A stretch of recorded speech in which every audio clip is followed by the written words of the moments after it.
ഇന്നത്തെ നമ്മുടെ ടോപ്പിക് എന്ന് പറയുന്നത് how to learn English for beginners. നിങ്ങൾക്ക് ഇത്തരത്തിലുള്ള ഒരു എക്സ്പീരിയൻസ് ഉണ്ടോ? നിങ്ങൾ ഇംഗ്ലീഷ് സംസാരിക്കാൻ തുടങ്ങുമ്പോൾ പെട്ടെന്ന് ടെൻസ്ഡ് ആവുക, വേർക്കുക, നിങ്ങൾക്ക് എക്സ്പ്രസ് ചെയ്യാൻ പറ്റാതാകുന്ന സിറ്റുവേഷൻസ് ഉണ്ടോ?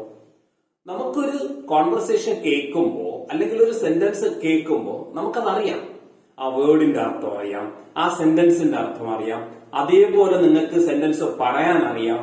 പക്ഷെ നിങ്ങൾക്ക് പെട്ടെന്ന് അത് പറയാൻ സാധിക്കുന്നില്ല, നിങ്ങൾക്ക് പെട്ടെന്ന് വാക്കുകൾ കിട്ടാതാകുന്നു, ടെൻസ്ഡ് ആകുന്നു. ഇത്തരത്തിൽ ഒരു സിറ്റുവേഷൻ നിങ്ങൾ ഫേസ് ചെയ്യുന്നു എങ്കിൽ നിങ്ങൾക്ക് ചെയ്യാൻ പറ്റുന്ന ഏറ്റവും എളുപ്പ മാർഗം എന്ന് പറയുന്നത് ചെറിയ സിമ്പിൾ വേർഡ്സുകൾ നിങ്ങൾ ശ്രദ്ധിച്ചു തുടങ്ങുക. നിങ്ങളുടെ ചുറ്റിലുള്ള കുറെ വാക്കുകളൊക്കെ നിങ്ങൾ ഇരിക്കുന്ന അവിടെ അങ്ങോട്ടും ഇങ്ങോട്ടൊക്കെ നോക്കുക, അവിടെയൊക്കെയുള്ള വസ്തുവകകളെ കുറിച്ച് നോക്കുക, അതിന്റെ പേര് ഇംഗ്ലീഷിൽ ഒന്ന് ചിന്തിച്ചു നോക്കുക. ഇപ്പൊ ഫോർ എക്സാമ്പിൾ ട്രീ, അതേപോലെ തന്നെ ബെഞ്ച്, ദെൻ ബുക്സ്, ഇങ്ങനെയൊക്കെയുള്ള വേർഡ്സുകൾ നമ്മൾ ശ്രദ്ധിക്കുക.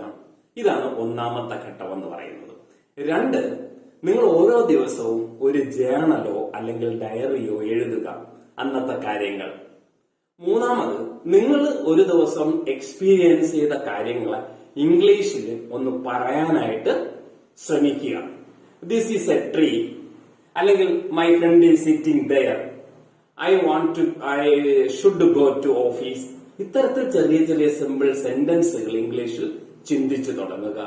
ദെൻ അതിലൂടെ ക്രമേണ സിമ്പിൾ ആയിട്ടുള്ള ചെറിയ ചെറിയ കോൺവെർസേഷൻസ് സ്റ്റാർട്ട് ചെയ്യുക.